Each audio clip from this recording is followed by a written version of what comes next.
So, last Saturday, Canelo Alvarez lost to Dmitry Bivol. And to take nothing away from Dmitry, he fought a great fight. Brilliant fight, in fact. But to my eyes, from about the fifth round, Canelo looked tired and lethargic and not at the races. Probably the worst I have ever seen him perform. So let's go back to 2019. Back then, Oscar De La Hoya said that Canelo's walk-around weight is about 185 to 190 pounds. So to make middleweight, to make the middleweight limit, he'd have to lose 25 to 30 pounds to make fighting weight. 17 to 22 to make super middleweight, 10 to 15 to make light heavyweight. So what normally happens? Just before fight camp or at the start of a boxer's fight camp, they're given a diet that restricts calorific intake, and it's usually set out these days by a trained nutritionist and slowly allows the fighter to reduce his body weight to make fighting weight. And should a fighter still be overweight a few days before the weigh-in, they'll restrict water intake. Some will take laxatives, diuretics, which increase production of urine. Many will take saunas, and as your body is made up mostly of water, you can lose significant body weight by these practices.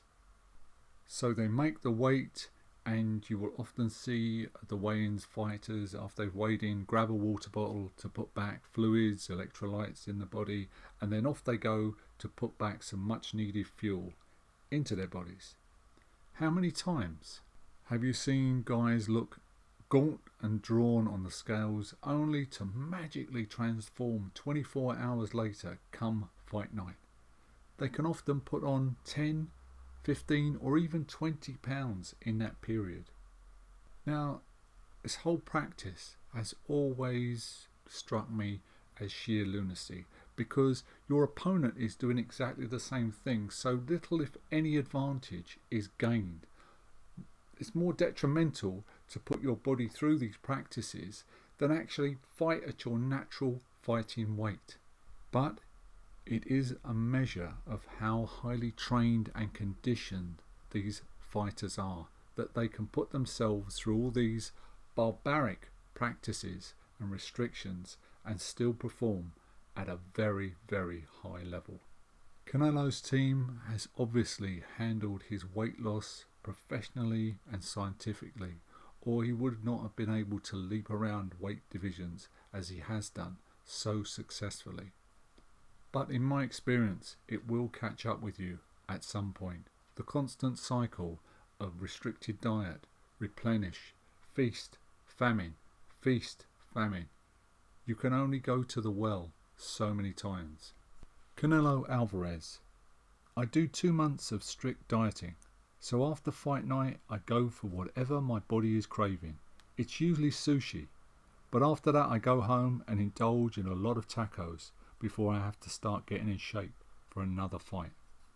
This constant fast famine regime in many studies has shown that it leads to a higher percentage of body fat, making it difficult to lose weight on the next dieting cycle. So this, coupled with the brutal training, the sparring, let alone bringing in the fights, maybe it's catching up with Canelo's body.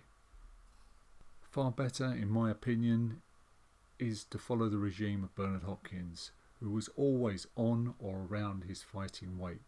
Often when he came into camp, he'd be under his fighting weight, so he'd be fighting at 175 pounds, he'd come in at 173. So during that camp, he could concentrate on training. He wasn't constantly watching his diet because he just ate what he normally ate.